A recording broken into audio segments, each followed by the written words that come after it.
और चलिए खबरों में आगे बढ़ते हैं, बात रामपुर की करेंगे, जहां पर बीजेपी नेता दिनेश गोयल पर केस दर्ज किया गया है। बीजेपी नेता समेत 80 अज्ञात लोगों के खिलाफ केस दर्ज किया गया है। नायब तहसीलदार को जान से मारने की कोशिश का आरोप लगा है।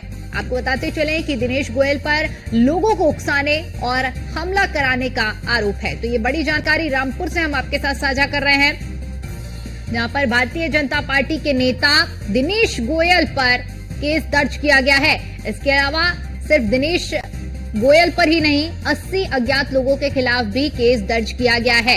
ये पूरा मामला नायब तहसीलदार को जान से मारने की आरोप की कोशिश में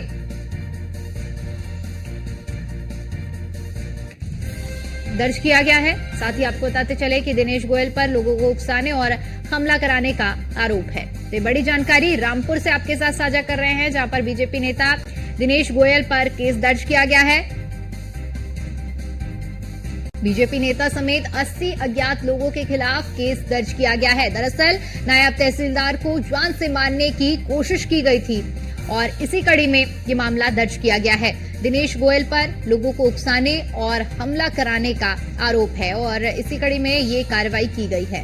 तो रामपुर से खबर सामने आई थी, जहां पर नायब तहसीलदार को जान से मारने का प्रयास किया गया था और इसी को लेकर अब ये बड़ी कार्रवाई की गई है। बीजेपी नेता दिनेश गोयल पर मामला दर्ज किया गया है। इसके खिलाफ इसके साथ ही 80 लोगों के जो कि अज्ञात लोग हैं उनके खिलाफ भी केस दर्ज किया गया है।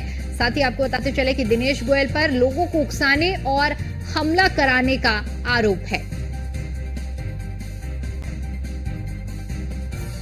तो खबर रामपुर से है, जहां से बड़ी जानकारी सामने आ रही है। बीजेपी नेता पर केस दर्ज किया गया है। वहीं से खबर पर ज्यादा जानकारी के साथ हमारे संवाददाता फहीम खान हमारे साथ रामपुर से जुड़ चुके हैं। फहीम, देखिए जिस तरह से मामला सामने आया था, नायब तहसीलदार को जान से मारने की कोशिश की गई, इस पूरे घटनाक्रम में बीजेपी नेता दिनेश गोयल का नाम आया है और अब इस मामले में केस भी दर्ज हुआ है।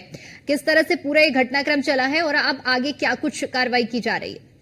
जी बिल्कुल, देखिए मैं आपको बता दूं कि ये 11 तारीख की बात है, जिसमें एक डंपर जो ओवरलोडेड था और जो खनन करके एक नदी से लेके आते हैं ये रेत बजरी को, वो डंपर बेतरतीब यहाँ हजारों की संख्या में दौड़ रहे हैं और जबकि जिलाधिकारी ने सख्ती की हुई है उसके बावजूद भी दौड़ रहे हैं।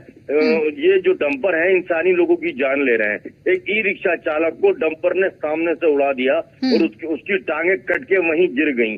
भीड़ आक्रोशित होने के बाद उसने जाम लगा दिया। वहां पहुंचे नायब तहसीलदार के साथ मारपीट हो गई, उनके कपड़े फाड़ दिए, उन्हें जान से मारने की कोशिश की गई। ये आरोप लगाने के बाद नायब तहसीलदार ने जो दिनेश गोयल हैं, भाजपा के नेता हैं और मतवासी के चेयरमैन हैं, उनके खिलाफ और उनके 80 साथियों के खिलाफ मुकदमा दर्ज कराया है। पुलिस ने इसमें मुकदमा दर्ज करने के बाद जांच शुरू कर दी है। जबकि दिनेश गोयल जो चेयरमैन है, उनका ये कहना है कि उनका इस मामले से कोई लेना देना नहीं है। उनके साथ भीड़ ने मारपीट की थी। भीड़ ने ही उनके साथ इसलिए ये किया था क्योंकि वो अवैध वाहन जो अवैध खनन के हैं वो निकलवाते हैं। बिल्कुल फहीम, जांच के दायरे में है अब आगे का मामला और देखने वाली बात रहेगी कि अब आगे क्या कुछ कार्रवाई होती है। बहुत बहुत शुक्रिया फिलहाल के लिए हमारे साथ जुड़ने के लिए और जानकारी के लिए। तो नायब तहसीलदार को जान से मारने की कोशिश की गई थी और इसी मामले में बीजेपी नेता दिनेश गोयल पर केस दर्ज किया गया है। तो रामपुर की ये घटना है, जहां पर बीजेपी नेता समेत 80 अज्ञात लोगों के खिलाफ केस दर्ज किया गया है और साथ ही आपको ये भी बता दें कि नायब तहसीलदार को जान से मारने का प्रयास किया गया था और इसी आरोप में बीजेपी नेता के खिलाफ केस दर्ज किया गया है।